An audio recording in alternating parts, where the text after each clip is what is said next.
syarah dari kitab Al-Munabbihat karya Imam Ibnu Hajar Al-Asqalani yang dulu dipersiapkan untuk istiqdad liyaumil mi'ad, satu tulisan, satu buku untuk persiapan menghadapi hari kembali menghadap Allah Subhanahu wa taala.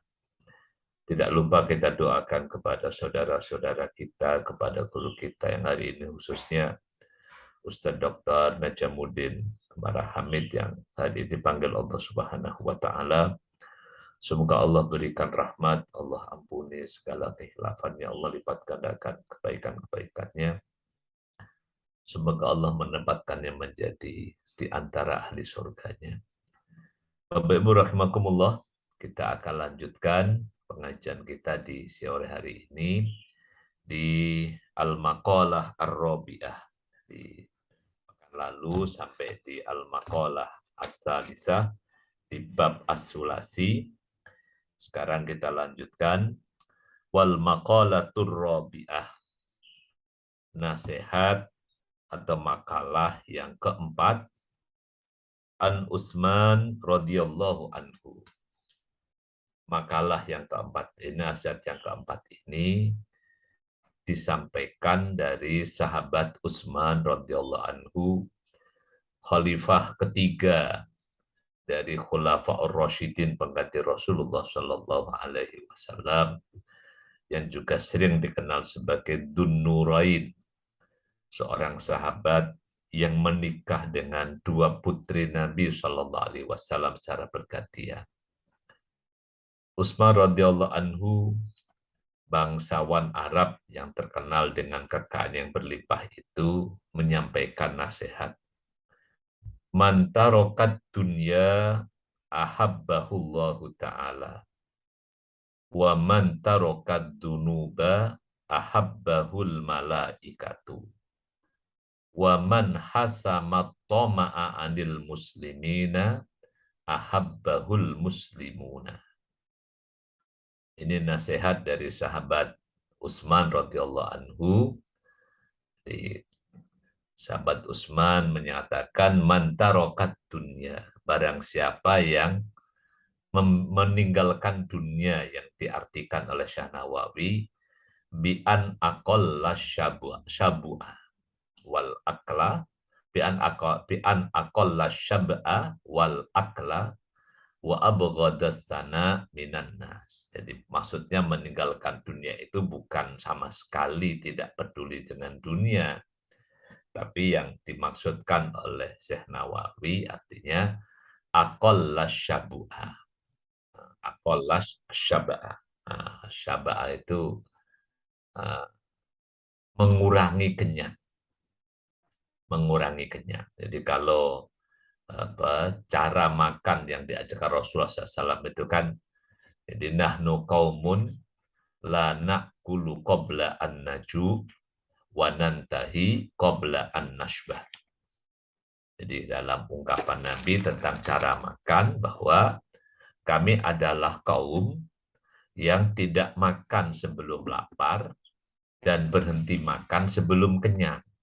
Jadi itu cara makan itu, sebelum kenyang udah berhenti. Nggak nunggu sampai sendawa dulu baru berhenti, bukan.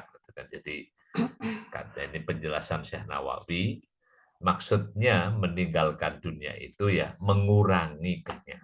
Jadi kalau makan itu ya nggak kenyang-kenyang banget. Jadi mengurangi kenyang, dan wal akla. Jadi akola wal akla, dan mengurangi makanan. Jadi ini yang masih belum bisa kita lakukan secara umum, bahwa biaya hidup kita ini kebanyakan habis untuk biaya konsumsi makan-makan. Ini yang sementara kalau mau bikin anggaran yang lain, kalau contoh kalau zaman dulu jadi panitia-panitia apa acara-acara itu, ini seringnya acara anggaran terbesar itu untuk acara untuk anggaran makan. Dan kalau misalnya, ini mohon maaf, misalnya kalau dalam menyusun cash flow di rumah, jadi ini yang juga Jadi yang terbesarnya di mana? Jadi kalau ini praktek dari penjelasan tarokat dunia oleh Syekh Nawawi, aqalla syaba'a wal akla, jadi mengurangi kenyang dan mengurangi makan, ini kalau bisa dikelola dengan baik, itu luar biasa. Jadi pola makan yang mulai dikurangi. Jadi banyak membantu, termasuk ini kalau di masyarakat dari ini kan banyak ditemukan di masyarakat kita ini yang PTM, penyakit tidak menular, itu yang kalau kata dokter katanya itu kebanyakan adalah karena faktor pola makan. Jadi kalau zaman dulu, zaman susah, orang sakit karena kurang makan. Nah, kalau zaman sekarang, zaman senang ini, banyak orang sakitnya karena pola makan yang, mohon maaf, itu kan, yang akhirnya uh, tidak terurai dalam tubuh.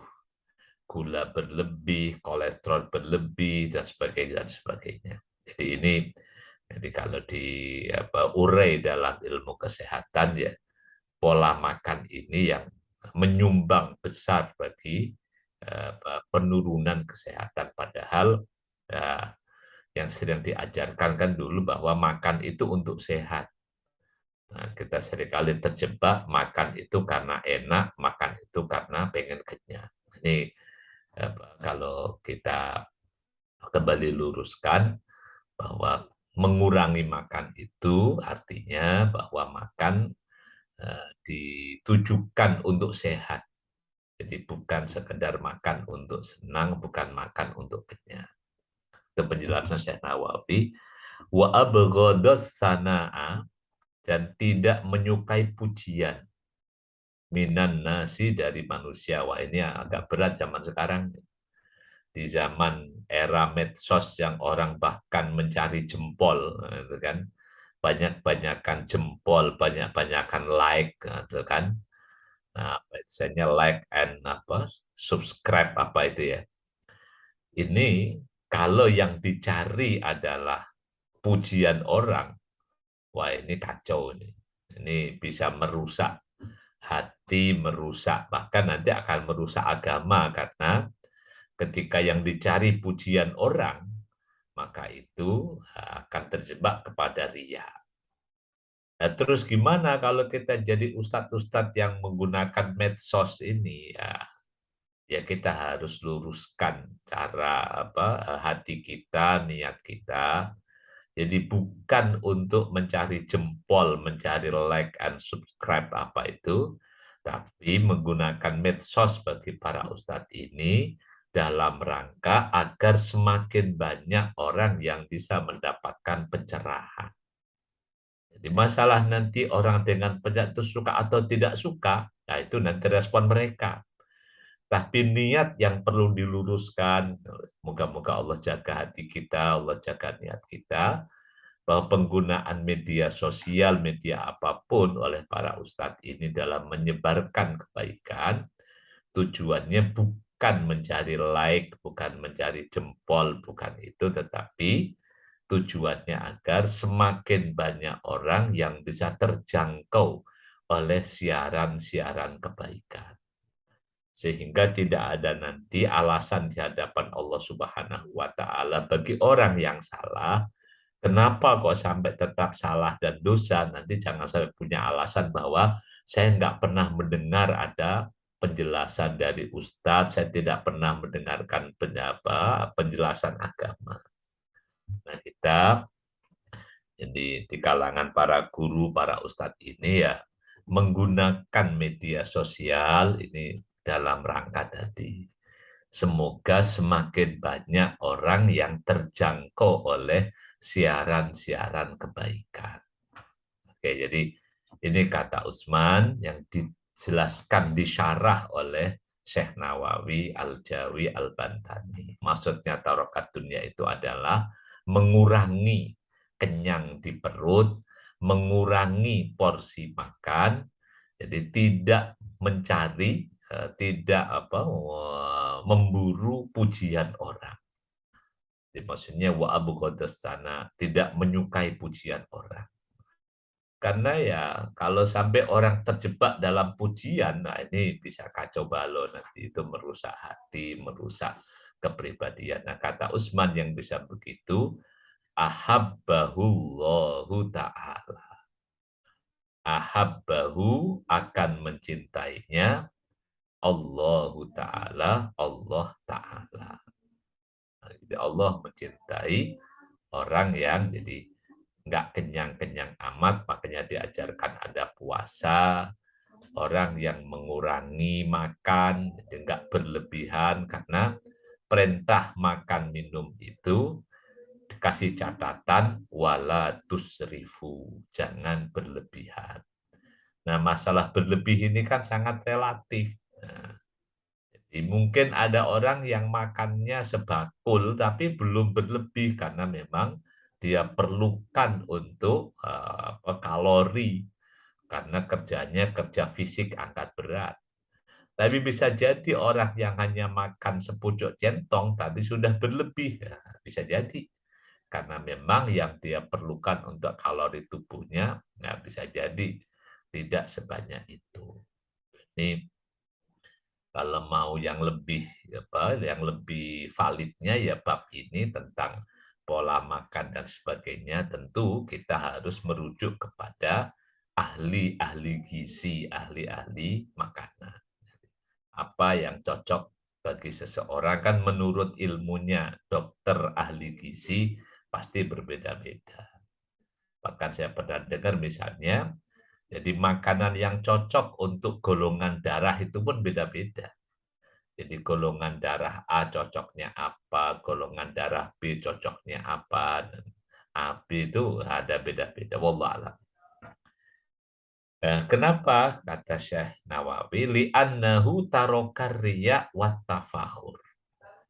Karena kalau orang bisa mengurangi tadi, mengurangi makan, mengurangi kenyang, tidak memburu pujian orang, li'annahu karena sesungguhnya mantarokat dunia ini, jadi karena orang yang mantarokat dunia ini, dia tarokar riya, dia meninggalkan riya. Sedangkan riya ini kan ya, pamer, jadi amal yang berorientasi pada pujian orang lain, ini agak riskan dalam kehidupan kita hari ini memang, apalagi ya ini ujiannya para apa tidak hanya ustadz, tidak hanya ini di era media zaman sekarang, era publikasi termasuk ya politisi, pejabat semuanya ini.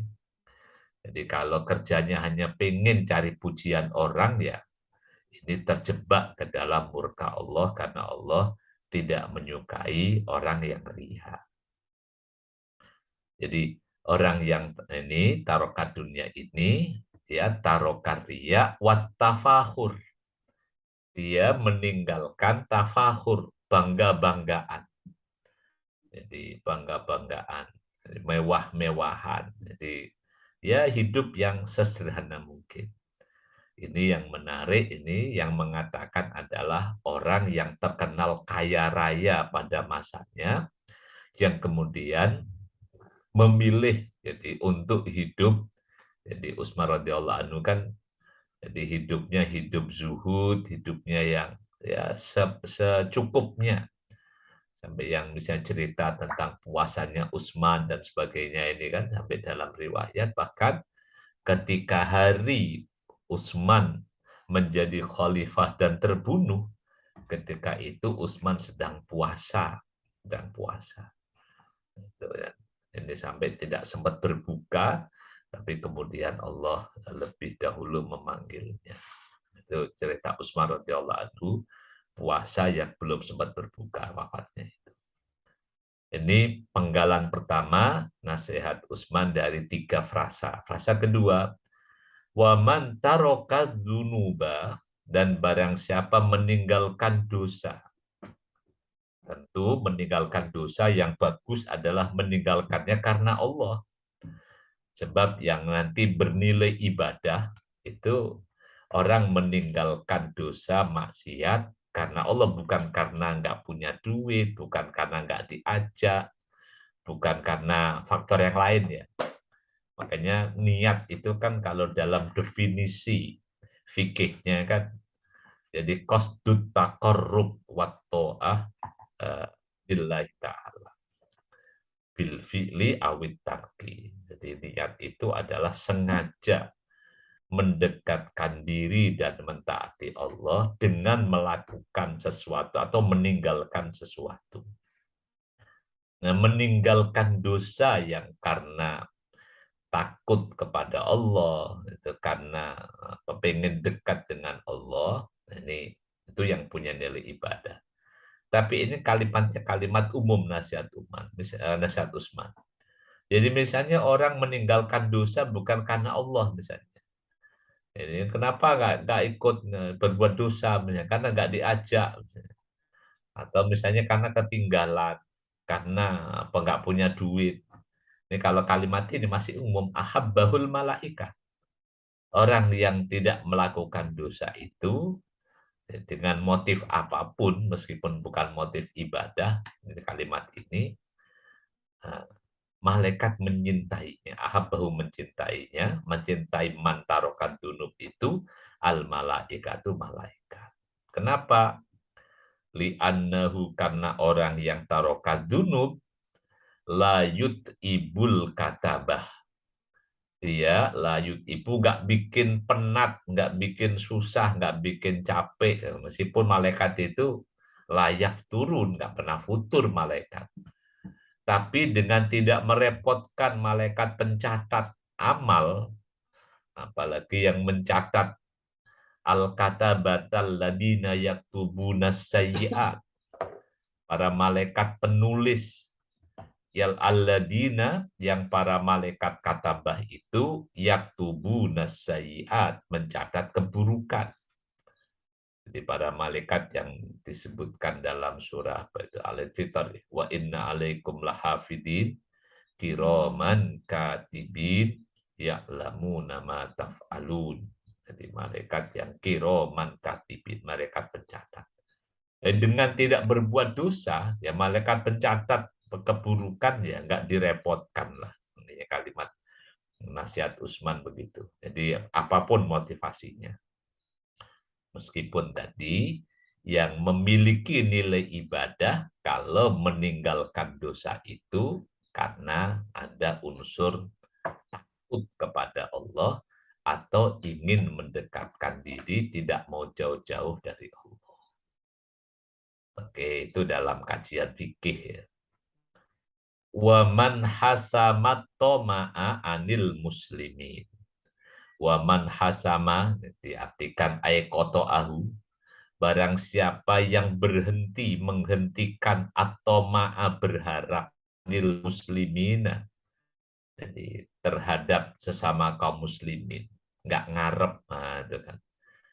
Ini, suka dipakai www.ngarep.com, bukan itu. Jadi orang yang bisa tidak tamak, kalau dalam ungkapan Arab itu apa namanya yang jadi simbol tamak namanya ashab. Ada orang yang dikenal orang sangat tamak namanya ashab. Jadi ada apapun itu dia selalu berharap akan kebahagiaan. Jadi misalnya kalau ashab, kalau diceritakan ashab ada orang di depannya, jadi apa namanya tangannya ngerogoh kantong, itu ashab langsung berpikiran, oh mau ngasih duit sama saya. Jadi selalu pikirannya itu pikiran berharap mendapatkan dari orang lain. Itu orang tamak. Sampai dalam riwayat itu kalau ada berita duka, Asyab itu paling duluan ngelayat, paling duluan datang. Ketika dia tanya, ya siapa tahu ada wasiat untuk saya. Jadi saking tamaknya begitu. Jadi tamak itu berharap materi pemberian dari orang lain.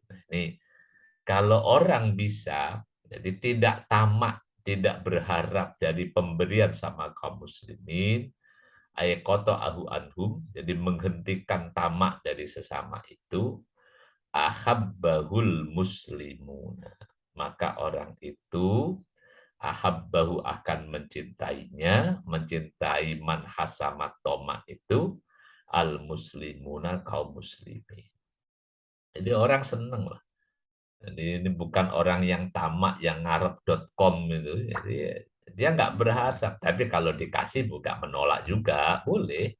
Jadi nggak ada penolak rezeki. Kalau diberi ya diterima, tapi nggak ngarep. Jadi kalau orang tamak begitu nggak kebagian, wah dia merasa tersisihkan atau apa itu ya. Kalau dalam cerita di surah At-Taubah tentang orang-orang munafik yang kalau dia nggak kebagian zakat itu, wah itu bisa komentarnya kemana-mana.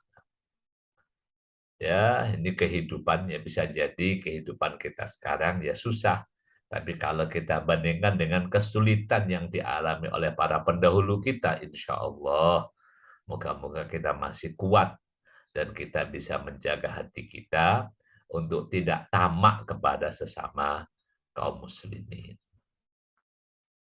Karena apa? Li'annahu karena kalau orang tidak tamak itu layak turu kulubuhum. Hatinya itu tidak kotor. Jadi hatinya bersih, hatinya tulus. Ya udah orang namanya nggak punya harapan kepada sama manusia. Karena harapan yang harus dibangun oleh kaum muslimin sebagaimana yang selalu dinyatakan dalam sholatnya adalah iya kana budu wa iya kana stain. Berharap itu ya hanya kepada wa iya kana stain, hanya kepadamu ya Allah kami berharap pertolongan. Jadi kalau ngarep pertolongannya bahkan pemberiannya manusia, ya sekaya-kayanya manusia tetap saja fakir dibandingkan dengan Allah Subhanahu wa taala. Ya, kalau berharap ya mending berharap kepada Allah. Meskipun nanti ketika Allah mengabulkan ya terkadang jadi lewat pemberian oleh sesama. Tapi kalau nggak ngarep kan beda. Hati lebih bersih. Itu nasihat Utsman radhiyallahu anhu di makalah yang keempat dalam Babus Sulasi kitab Syarah Nasaihul Ibad.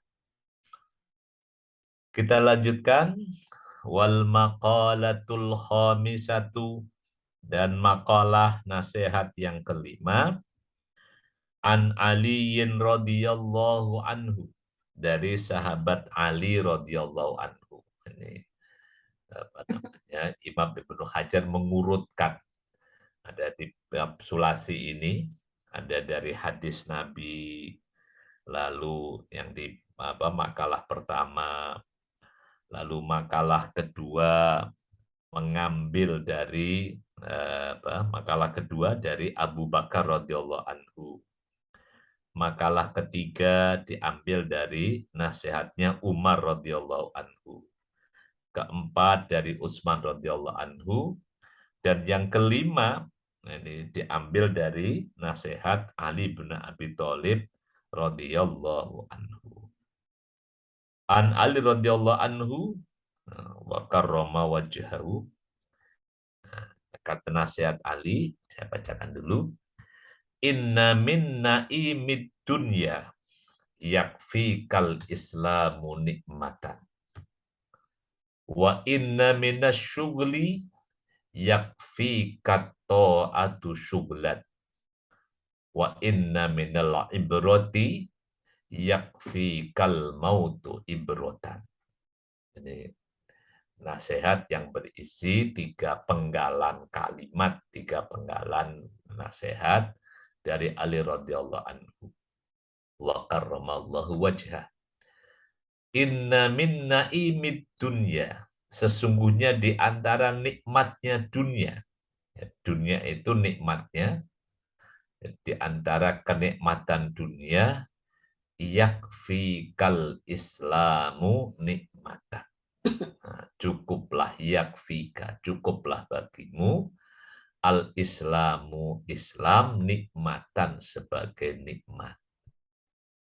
Jadi, nikmat terbesar bagi orang di dunia itu ketika bisa mendapatkan Islam, menjadi muslim. Fa inna a'dhama ni'amillahi lil abdi ikhrajuhu minal adami ilal wujud wa ikhrajuhu min dulumatil kufri ila nuril Islam. Fa inna a'dhama ni'amillah, karena sesungguhnya a'dhama paling besar ni'amillahi, nikmat Allah, lil abdi bagi seorang hamba, nikmat terbesar itu adalah ikhrajuhu minal adami. Ikhrajuhu, Allah mengeluarkannya, minal adami dari yang tidak ada, ilal wujud menjadi ada. Ya kalau Allah nggak ciptakan kita, ya nggak pernah ada. Maka nikmat besar itu ya menjadi manusia, diwujudkan, diadakan di muka bumi. Nah, setelah jadi manusia, maka nikmat berikutnya wa ikhrajuhu minad dulumati ilan nur, dan dikeluarkan minad dulumati dari kegelapan ilan nuri menuju kepada cahaya. Artinya menjadi orang beriman, menjadi seorang muslim. Ini yang dalam salah satu ayat di surah Al-A'raf, ayat ke-43. 43 surah Al-A'raf, ini salah satu bukti nikmat Islam, bahwa ungkapan syukur nanti ahli surga itu, di antaranya ini disebutkan di ayat 43 surah Al-A'raf, A'udzubillahi minasyaitonir rajim. Bismillahirrahmanirrahim. Wa naza'na ma fi sudurihim min ghillin tajri min tahtihimul anhar. Wa qalu alhamdulillahilladzi hadana lihada. Alhamdulillahilladzi hadana lihada wa ma kunna linahtadiya laula an hadana Allah. Laqad ja'at rusulu rabbina bil haqq wa nudu an tilkumul jannatu uristumuha bima kuntum ta'malun. Ini tentang suasana di surga, orang beriman, wa amilus sholihat, setelah mereka di surga, dibersihkan dadanya dari semua gil, semua penyakit hati, berada di surga, yang di bawahnya ada sungai-sungai mengalir, itu lalu mereka mengatakan, Alhamdulillahilladzi hadana lihada. Segala puji bagi Allah yang telah menunjukkan kami kepada ini. Wa ma kunna linahtadiya laula an hadanallah, dan kami tidak akan pernah mendapatkan hidayah kalau Allah tidak memberikan hidayah kepada kami. Laqad ja'at rusul rabbina bil haqq. Sungguh telah datang para rasul Tuhan kami dengan al-haq, dengan kebenaran. Ini ungkapan syukur ahli surga. Jadi karena mendapatkan hidayah Allah, mendapatkan Islam, mendapatkan iman. Jadi Jadi kalau orang bisa menjadi Muslim, bisa mendapatkan Islam, ini nikmat terbesar. A'dhamu ni'amillah lil abdi. Karena ya faktanya, bahkan dulu di zaman Nabi, yang berbahasa Arab tinggal bersama Nabi juga tidak semuanya bisa mengikuti Nabi. Tidak semuanya bisa menerima Islam. Kan? Makanya bersyukurlah kita, orang-orang yang tidak pernah ketemu Nabi, hidup jauh dari tempatnya Nabi, tapi dari zamannya Nabi, tapi bisa menerima kebenaran Islam ini. Nikmat terbesar, dan kita sering diingatkan, selalu diingatkan dalam setiap khutbah Jumat minimal, pesan Allah, wala tamutunna illa wa antum muslimun. Yang pertama, jadi nikmat terbesar adalah di dunia ini adalah mendapatkan Islam. Wa inna minasyugli, dan sesungguhnya kesibukan, yakfika, cukup bagimu, sibuk itu adalah at-ta'atu, mentaati Allah, syugelan sebagai kesibukan. Jadi kesibukan yang paling baik adalah sibuk mentaati Allah Subhanahu wa Ta'ala. Jadi sibuk dalam ketaatan ya. Ini tidak selalu dalam misalnya kalau gitu harus sholat terus dong, harus tilawat terus dong. Ya enggak juga. Jadi mentaati Allah itu kan juga ada porsinya, ada aneka macamnya. Bahkan ini kalau apa namanya agama kalau kita pahami dengan lebih luas, dengan dalil-dalil yang lebih komplit, bahkan bisa jadi orang tidur, orang makan itu bisa menjadi bagian dari taatillah.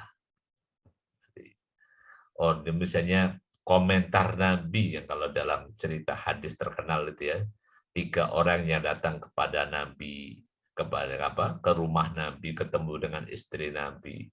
Ada yang pengen puasa sepanjang tahun nggak berbuka, puasa terus, ada yang pengen sholat malam sepanjang malam nggak tidur, bahkan ada yang pengen membujang, jadi nggak nikah-nikah. Nah, yang kita hanya sering membaca hadisnya, faman roghiba an sunnati falaysa minni. Yang tidak suka sunnahku tidak termasuk umatku. Tapi coba kalau kita perhatikan penjelasan Nabi. Jadi Nabi orang yang paling takut, paling bertakwa kepada Allah. Juga puasa juga tidak puasa. Jadi puasa juga, makan juga, sholat malam juga tidur juga. Jadi, Nabi juga menikah. Gitu. Jadi ini taatillah itu bisa, jadi seluruh aktivitas kita itu bisa dalam konteks taatillah. Mau tidur dalam rangka taatillah, mau makan taatillah. Jadi yang taatillah tidak hanya orang yang puasa atau orang yang qiyamul lail saja. Bisa jadi ada orang yang misalnya dia makan, tapi memang harus dipaksa makan. Jadi kan Nabi juga melarang orang yang wisol, yang puasa tidak berbuka. Berarti berbuka makan itu ibadah taatil. Jadi ini pemahaman, makan kok jadi taat, iya. Kalau nggak makan malah maksiat. Orang tidur berarti jadi taat, karena nggak tidur malah dianggap maksiat, gitu kan? Maksiat kepada Nabi, pemarogibaan sunati misalnya. Jadi ini pemahaman taatillah sebagai kesibukan luar biasa. Jadi semua aktivitas kita bisa dilandasi dan dikemas, dikelola sebagai taatillah apapun. Jadi itu kan ada, kalau dalam penjelasan misalnya Ibnu Taimiyah itu kan gampang, ibadah itu unsur di sana ada perintah Allah atau di sana ada cinta Allah. Wallahu a'lam bishawab. Itu kesibukan. Jadi sibuk dalam mentaati Allah. Maka sehingga nanti di hari kiamat sibuk dalam menikmati nikmat surga boleh juga, itu kan. Dalam surah Yasin itu kan fi syugulin fakihun, kesibukan di surga. Yang ketiga, nasihat Ali bin Abi Thalib, wa inna minal ibrah, dan sesungguhnya ibrah, nasihat, dekat-dekat Allah idoh. Mau idoh nasihat. Nasihat itu adalah kalau bahasa kamusnya itu irodatul khairi nahwal ghairi. Mengharapkan kebaikan. Nah, jadi berharap kebaikan agar orang yang dinasehati itu baik. Jadi kalau orang ibrah mengambil kebaikan, mengambil pelajaran, mengambil pengalaman, nah kata Ali, yakfika, cukuplah bagimu, al-mautu, kematian itu, ibrotan, sebagai pelajaran, sebagai ibroh, sebagai nasihat. Alhamdulillah di kita secara umum di Indonesia ini.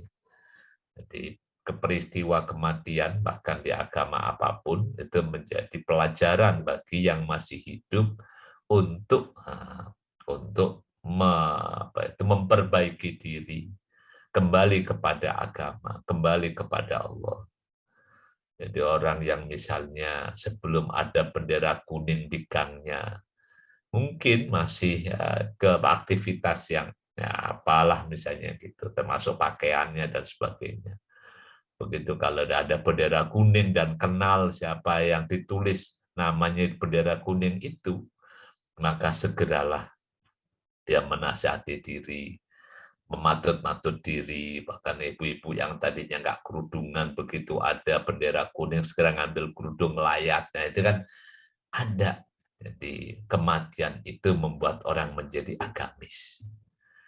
Dan alhamdulillah secara umum di negara kita di Indonesia ini, jadi semakin orang merasa makin dekat kepada kematian, itu semakin agamis.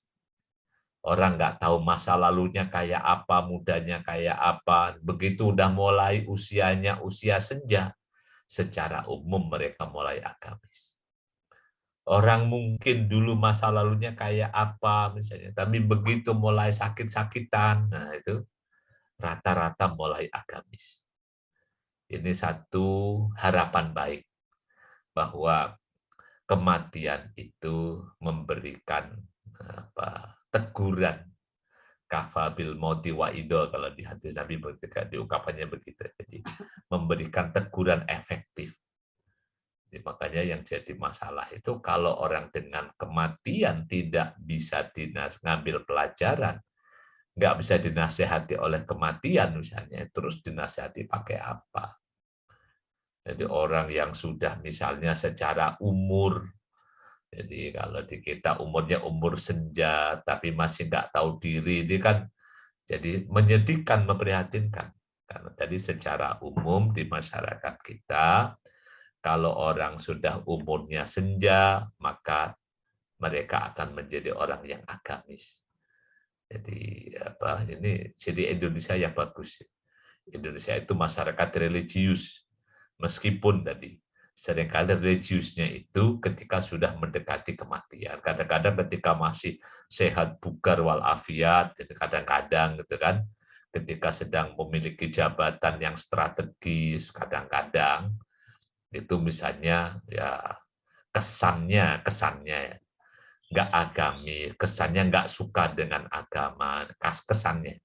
Sebagian orang merasakan itu, tapi insya Allah secara umum kultur masyarakat kita kalau sudah mendekati usia-usia senja, secara umum orang akan menjadi agamis religius. Ini moga-moga ini menjadi salah satu pertanda baik bagi bangsa kita, masyarakat kita. Jadi masyarakat yang masih menghormati nilai-nilai agama. Meskipun tadi sayangnya kenapa kok nunggu ketika senja. Alangkah bagusnya kalau ini dilakukan sejak orang masih belia, masih muda, masih segar bugar, wah itu akan luar biasa. Makanya di salah satu hadis Nabi, di antara yang di hari kiamat kelak mendapatkan itu kan naungan di hari kiamat pada saat tidak naungan lagi adalah orang yang wasyabun nasa'a fi ibadatillah. Orang yang masih muda tapi tumbuh dalam beribadah kepada Allah Subhanahu wa taala. Jadi menjadi orang yang religius, agamis itu sejak muda itu akan lebih bagus. Nah, bahkan sejak misalnya masih sehat bugar, masih jabatannya strategis, kalau itu bisa menjadi orang agamis, tentu manfaatnya akan lebih banyak. Oke, itu makalah yang kelima dari Ali bin Abi Thalib. Fa innal mauta, penjelasan Syekh Nawawi, karena kematian itu adalah akbarul mawaidi. Fa innal mauta, sesungguhnya kematian adalah akbarul mawaid, mauidoh nasihat terbesar linnasi, bagi umat manusia. Ini yang kelima. Kita lanjutkan. Yang keenam. Wal maqalatus sadisatu. Dan nasihat yang keenam. Maqalah as-sadisah. An Abdillah bin Mas'udin radhiyallahu anhu. Kam min mustadrajin bin nikmati alaihi. Wa kam min maftunin bisana'i alaihi. Wa kam min magrurin bitasatturi alaihi. Nasihat Abdullah bin Mas'ud radhiyallahu anhu. Ini memang bukan Khulafaur Rasyidin, tapi Abdullah bin Mas'ud adalah minas sabiqinal awwalina fil Islam. Di antara para sahabat yang terdahulu masuk Islam. Ada yang menyebutkan bahwa ini Abdullah bin Mas'ud adalah orang ke-6 yang masuk Islam di Makkah di zaman Nabi masih dakwah Siriyah misalnya. Yang masa lalunya, jadi latar belakang Abdullah bin Mas'ud ini beda dengan sahabat Ali, Utsman, Umar, dan Abu Bakar. Abdul Mas'ud ini penggembala kambing, ketika ngangon wedus, gitu ya, ngangon kambing. Nah, ketika Nabi bertemu dengan Abdul Mas'ud, Nabi minta susu kambing, kata Abdul Mas'ud nggak ada susu kambing. Ini kambingnya semuanya kering, nggak ada yang punya ada susunya. Lalu Nabi minta, ya udah kalau gitu mana kambing yang belum pernah nyusuin. Lalu Nabi dikasih seekor kambing yang belum nyusuin, Nabi berdoa, Nabi usap kambing itu dan akhirnya keluar air susu dan Nabi minum bersama dengan Abdul bin Mas'ud. Dari peristiwa itulah Ibnu Mas'ud kemudian meyakini bahwa ini adalah Rasulullah utusan Allah dan menjadi pengikut Nabi Muhammad alaihissalam. Dan selanjutnya ya dari penggembala kambing ini setelah menjadi Muslim sahabat Nabi dikenal sebagai di antara ulama Islam. Jadi ulama sahabat ada terkenal 3 orang bernama Abdullah itu yang terkenal sebagai ulama sahabat. Ada Abdullah ibnu Mas'ud, ada Abdullah ibnu Umar, ada Abdullah ibnu Amr, Abdullah ibnu Abbas. Terkenal sebagai ulama us-sahabah. Oke, nah ini dari Abdul bin Mas'ud radhiyallahu anhu mengatakan kam min mustadrojin. Kam min mustadrojin. Jadi berapa banyak orang yang diistidroj. Istidroj. Jadi kalau yang kita udah bahasa Arab yang di Indonesia kan istidroj, dilulu. Ay ma'hudun qolan qolilan. Diambil sedikit-sedikit. Orang diistidroj. Jadi apa namanya? Ya, bahasa Arab itu di bahasa Jawa itu dilulu. Dilulu itu kayak orang dijerat. Dijerat. Dikasih umpan, nanti begitu dia terlena, nah, itu saat dia terlena dipanggil atau diambil Allah Subhanahu wa taala. Dalam cerita Al-Qur'an tentang yang istidroj itu diantaranya ada dalam surah Al-An'am ya. Surah ke-6 ya. Ada di ayat ke-44. Ini firman Allah, ini rangkaian dari ayat 42, tapi ayat ke-44-nya falamma nasu ma dzukiru bihi fatahna alaihim abwaaba kulli syai'in hatta idza farihu bima utu akhadnahum baghtatan fa idahum mublisun.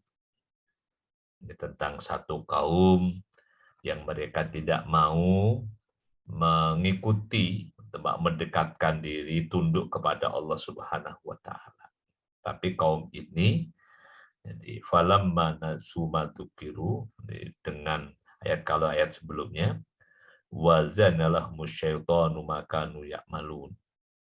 Jadi ada qasat qulubuhum wa zanalahmus syaitanu ma kanu ya'malun, hati mereka keras, lalu setan pun menjadi mempercantik apa yang mereka lakukan. Jadi selalu kelihatannya indah. Nah, ayat ke-44-nya, begitu mereka lupa dengan yang Allah ingatkan kepada mereka semuanya, saat mereka lalai, fatahna alaihim abwaaba kulli syai'in. Kami bukakan kepada mereka itu pintu segala kemudahan. Oh, apa aja gampang. Padahal sedang dalam kealpaan. Orang sedang lupa Allah, sedang lalai misalnya. Sedang kufur. Kalau kita yang harus hati-hati ini. Karena ayat sanas tadriju min haitsu la ya'lamun itu Allah berikan kepada orang-orang kafir biasanya. Jadi berapa banyak orang yang mustadraj, yang dilulu bin nikmati dengan diberikan nikmat biiksariha alaihi atasnya. Berapa banyak orang yang dapat nikmat, nikmat itu bukan karena Allah cinta kepadanya, tapi nikmat sebagai bentuk istidraj. Jadi kalau di definisi istidraj dalam ilmu akhlak itu kan, segala kesenangan yang diterima seseorang dalam keadaan dia maksiat kepada Allah, maka itu namanya istidraj. Kalau contoh yang gampang ya misalnya kan orang menang lotre, itu nikmat apa istidraj? Itulah. Jadi orang menang judi, judi menang. Judi itu maksiat, tapi kemudian menang. Dapatnya banyak. Nah, itu istidraj, bukan karena dia dapat pertolongan Allah, tapi kan tadinya doa segala macam minta sama Allah. Iya mungkin saja. Nah, kalau dalam contoh yang lain banyak, misalnya kayak Fir'aun kan diberikan segalanya. Sanas tadrijuhum. Jadi dikasih istidraj dengan nikmat yang berlimpah. Nah, tapi begitu kalau dalam surah Al-An'am tadi 44, begitu mereka sudah terlena, akhadna baghtatan. Jadi ditimpa bencana dengan seketika. Jadi berapa banyak orang yang dikena diistidraj dengan nikmat. Makanya jadi kalau disensitifnya orang-orang soleh di masa dulu, misalnya kayak cerita Umar radhiyallahu anhu ketika mendapatkan begitu banyak kemudahan harta di zamannya. Jadi dengan ditaklukkannya Persia dan lain-lain itu Mesir, itu kan sumber-sumber kekayaan alam pada masa itu yang sangat berlimpah. Jadi misalnya kalau Persia itu kan kerajaan yang sudah sangat tua sebelum datangnya Islam. Wilayah Syam yang ada Baitul Maqdis di sana, itu negeri yang Allah berkahi. Mesir itu kan ada sungai Nilnya, itu negara yang subur makmur pada zamannya. Begitu di zaman Umar radhiyallahu anhu, pintu-pintu dia terbuka, ya Umar sensitif lah. Jadi kalau seandainya ini baik, kenapa nggak diberikan kepada orang lebih baik daripada diriku? Jadi kan Rasulullah dan Abu Bakar oleh Umar selalu ditempatkan lebih baik daripada Umar. Kenapa nggak dikasih mereka demikian? Sehingga kesimpulan ini pasti bukan karena kebaikan Umar. Jadi ya mendapatkan nikmat itu ya tahu dirilah. Nah kalau sekarang kan orang kadang-kadang begitu mendapatkan materi banyak langsung, bahkan tidak jarang itu jadi lupa diri, bahkan mendiskreditkan yang lain. Ini kan kacau. Jadi orang di istidraj itu bin nikmati alaihi. Wakan mim maftunin, dan berapa banyak orang yang kena fitnah. Nah, diartikan itu gampang deh. Jadi maftun, kena fitnah, bahasa Arab yang diindonesiakan, fitnah bahasa Arab. Jadi bahasa Indonesia, kena fitnah. Ay mumtahanun bil bala. Jadi orang yang diuji dengan bala, dengan ujian, dengan cobaan, dengan penderitaan. Nah, orang-orang yang terfitnah, teruji ini, ujiannya bisana'i alaihi, dengan banyaknya pujian. Jadi pujian itu bisa mencelakakan. Kalau dalam filosofi Jawa bahkan itu, zaman dulu kalau diajari belajar Hono, Coroko, Doto, Sowolo, Podo, Joyo, Nyomogo, Podongan, apa itu, udah lupa. Itu dalam filosofi huruf Jawa. Jadi huruf itu akan selalu hidup. Mau dipepet, mau di apa itu taling, tarung, masih hidup. Huruf Jawa itu baru mati kalau dipangku. Dipangku itu mati. Jadi cara mematikan huruf Jawa sehingga nggak bunyi, ya dipangku aja. Nah itu kan apakah satu sindiran bahwa pujian itu bisa mematikan, pujian itu bisa mencelakakan. Jadi makanya dalam adab Islam kalau kita dipuji, maka harus dikembalikan alhamdulillah kepada Allah. Tidak boleh dimiliki, dipuji langsung, siapa dulu dong ibunya, siapa dulu dong bapaknya, di kepala ya udah, celakalah. Jadi pujian itu mencelakakan. Makanya Bapak Ibu rahimakumullah yang bekerja di zona apa nih, pekerjaan-pekerjaan publik, ini juga harus hati-hati. Jadi jangan kita terlena oleh komentar-komentar baik saja. Nih, kalau kita perhatikan misalnya, wah, pujian-pujian yang diterima itu belum tentu bisa menjadi kebaikan. Bahkan kalau tidak hati-hati, bisa malah mencelakakan. Nih, sebaliknya, celaan, kritikan, bahkan caci maki, itu kalau kita bisa kelola dengan baik, wah itu malah bisa menjadi energi. Jadi akan bisa menjadi instrumen perbaikan. Jadi makanya salah satu apa itu ilmu tazkiyatun nafas itu, kalau salah satu diantaranya, bukan satu-satunya ya, adalah mendengarkan apa namanya komentar dari orang-orang yang tidak suka. Jadi mendengarkan kritikan. Jadi mendengarkan bahkan ya, caci maki dan sebagainya itu bisa jadi. Jadi kalau dalam tazkiyatun nafas itu bisa menjadi salah satu alat kita memperbaiki diri. Jadi kalau ilmu memperbaiki diri itu kan kalau dari komentar orang. Jadi kalau memang komentar negatif itu memang kita lakukan, maka segera kita inkana fina fanuslih. Kalau memang ada, segera kita perbaiki. Kalau yang diomongin, yang dituduhkan orang itu kita merasa belum ada, kita nggak ada kok dikomentari orang begitu, maka ya falnuhasib, ya kita introspeksi. Jangan-jangan kita merasa tidak ada, tapi orang lain melihat ada.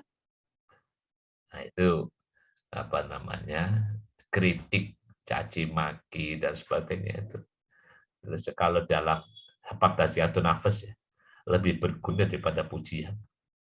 Pujian kalau nggak bisa ngelola dengan baik itu akan bahkan jadi pembunuh. Jadi kalau di filosofi Jawa tadi, huruf Jawa itu diapalkan saja masih hidup kecuali kalau dipangku. Itu huruf Hono Coroko. Nah yang ketiga, bagian ketiga, wakam min magrurin, dan berapa banyak orang yang tertipu, ay mutmainnun qalbuhu fid dunya, orang yang hatinya tenang, tenteram, qalbuhu fid dunya, dalam urusan dunia. Udah merasa aman, tenang, tenteram urusan dunianya, wa ghafilun anil akhirah, dan orang itu terlena dari akhirat. Jadi orang kena gurur, ya gurur GR itu gitu. GR itu diartikan oleh Syekh Nawawi, artinya tenang, merasa aman, nyaman di dunia, dan lupa dengan akhirat. Nah ini orang merasa aman, tentram, nyaman, nggak takut akhirat karena bitasaturi alaihi. Karena Allah tutupi, ai bisitrillahi uyubahu. Karena Allah menutupi. Bisitra karena tutup dari Allah Subhanahu wa taala, ujuba yang menutupi aib-aibnya. Orang yang aibnya nggak ketahuan. Lalu dia merasa, wah saya sih orang baik karena nggak ketahuan buruknya. Ini kan, naudzubillah min dzalik.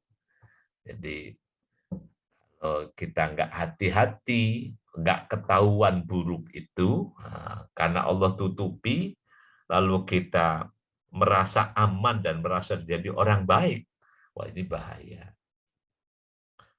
Kalau seandainya ini semua keburukan kita ini Allah buka, wah, rasanya nggak sanggup lah orang itu bisa tampil di depan orang lain. Jadi ini kan seringkali orang itu tampak baik karena keburukannya Allah tutupi. Begitu keburukannya dibuka, ya udah nggak ada yang bisa dibanggakan. Nah ini kadang-kadang orang menjadi terlena. Jadi merasa karena yang dilihat orang lain hanya kebaikan, lalu alpa bahwa keburukan-keburukan dilakukan itu dianggap sudah selesai begitu saja. Nah, kalau dalam persiapan menghadapi akhirat ya ini. Jadi ketika orang tidak lihat keburukan kita, maka kita selesaikan keburukan itu dengan Allah Subhanahu wa taala. Jadi apa namanya? Nah, segera diselesaikan. Makanya kalau yang hadis yang mujahir itu, mujahir itu adalah hadis Nabi yang kullu ummati mu'afa ilal mujahir. Semua umatku akan diampuni kecuali orang yang mujahir. Orang yang berbuat dosanya dengan terbuka, memamerkan dosa. Nah, termasuk mujahir adalah orang yang berbuat dosa pada malam hari, lalu siang hari dia bercerita. Orang yang berbuat dosa Allah tutupi, nggak dibuka sampai nggak ketahuan orang, malah dia cerita kemana-mana bahwa dia pernah melakukan ini. Harusnya ketika nggak kebuka itu ya selesaikan baik-baik dengan Allah Subhanahu wa taala. Jadi ini yang bikin orang yang disebut gurur, orang yang merasa aman tentram hatinya dalam urusan dunia, lupa dengan nanti suasana akhirat. Padahal kalau kita baca Al-Qur'an atau baca hadis Nabi, panorama akhirat itu sangat mengerikan. Misalnya lah, jadi kalau kita ngambil yang paling gampang, karena akhirat itu kan mulai etapenya sejak orang meninggalkan dunia ini. Begitu orang meninggalkan dunia masuk ke alam barzah, itu etapa akhirat dimulai. Nah itu kan udah mulai ngeri kan. Begitu masuk ke alam kubur sendirian, nggak ada temennya, alam yang lain. Jadi kalau misalnya sakit di dunia masih ada temen yang bisa mijit, bisa. Begitu sakit di alam kubur, siapa yang dimintain tolong? Jadi kalau haus di dunia bisa cari minum di mana, tapi kalau haus di alam kubur, siapa? Itu baru etapa kubur. Belum lagi etapa-etapa berikutnya. Ini kalau orang lupa, terlena, merasa aman, tentram di dunianya, nggak mikir akhiratnya, nggak mikir persiapan setelah dunia ini, ya ini bahaya. Ini orang yang magrurin bitasatur alaihi. Demikian Bapak Ibu rahimakumullah pengajian kita pada sore hari ini, karena kalau makalah yang ke-8 ini agak panjang juga ya.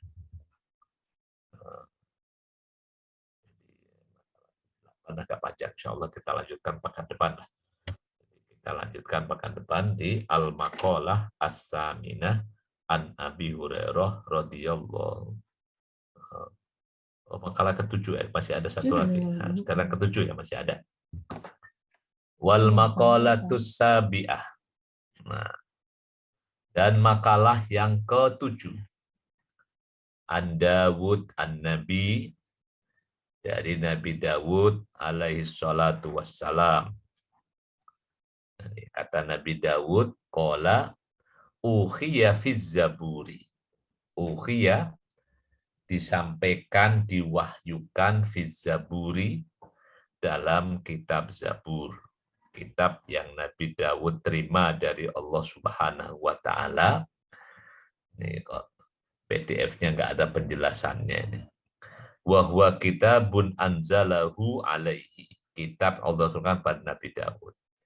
Hakun alal akili. Hakun alal akili. Menjadi kewajiban setiap orang yang berakal. Ay wajibun alaihi. Menjadi kewajiban orang yang berakal. Kalau di dalam definisi akil itu kan ya sering, kalau akil itu sering dibarengi sama balik. Akil balik. Tapi kalau akil yang sudah mulai bisa menjalankan agama itu kan 6 tahun, 7 tahun. 10 tahun udah mulai matang dalam menjalankan agama. Nah, baliknya nunggu nanti sampai dewasa misalnya. Ini, menjadi orang yang berakal wajib an la yashtagila, tidak menyibukkan diri illa bisalasin, kecuali dengan 3 hal. Jadi kalau orang yang mau cerdas, orang akil itu menyibukkan diri dengan 3 hal. Pertama, jadi tazawwadun lima adin. Tazawwadun lima adin. Berbekal diri. Tazawwadu. Fa inna khairaz zadit taqwa. Berbekallah. Tazawwadun, berbekal lima adin. Untuk akhirat. Untuk hari kembali kepada Allah. Ai li akhiratihi. Jadi kalau ini di kitabnya biada il a'mali sholihah, dengan melaksanakan amal-amal soleh. Yang pertama, wa mu'natun lima asyid. Jadi yang harus dikerjakan orang berakal adalah ini melaksanakan atau mencari penghidupan untuk bisa menghidupi dirinya dan orang yang menjadi kewajibannya. Ai qiyamu bi amri kifayatihi wa saunihi. Jadi orang melaksanakan mencari pekerjaan untuk mencukupi dirinya sendiri. Wa fi ibaratin wa marmatun lima asyid bi fathil mimi war ra'i wa tasdil mim. Jadi dia maknanya islahuhu, yaitu memperbaiki dunianya. Jadi karena doanya kan fit dunya hasanah wa fil akhirati hasanah. Ya nggak boleh juga misalnya orang nggak ngurus dunia sama sekali, ya nggak boleh. Yang ketiga, wa talabul ladzatin bihalal. Mencari kelezatan. Mencari kenikmatan, ladid, lazat itu bihalalin, dengan sesuatu yang halal. Ya, kalau haram gimana? Haram meskipun lezat ya tetap saja nggak boleh. Nah ini diartikan di Syekh Nawawi, fa inna kasbal halali wajibun. Karena sesungguhnya bekerja mencari yang halal itu hukumnya wajib. Itu di penjelasan Syekh Nawawi. Ini PDF-nya ini kurang bagus, harus cari yang lain. Ini ternyata nggak lengkap nih. Sampai sini udah nggak ada syarahnya. Nah, soal ibadnya ini masih asli yang al-munabbihatnya Ibnu Hajar. Nggak ada syarahnya. Insya Allah sampai sini dulu pengajian kita, sampai ke makalah yang ke-7. Semoga nanti bisa kita lanjutkan di lain waktu. Pekan depan di Al-Maqalah As-Saminah an Abi Hurairah. Demikian Bapak Ibu yang kami hormati, pengajian kita sore hari ini bermanfaat untuk kita semuanya. Dan waktunya sudah habis ya. Kita tutup dengan doa kafaratul majelis. Subhanakallah bihamdika. Dan surah Al-Asr. Bismillahirrahmanirrahim. Wal asri. Innal insana lafi khusr illal ladzina amanu wa amilus shalihat wa tawassaw bil haqqi wa tawassaw bis sabr. Sampai ketemu pekan depan semuanya. Wassalamualaikum warahmatullahi wabarakatuh. Waalaikumsalam warahmatullahi wabarakatuh.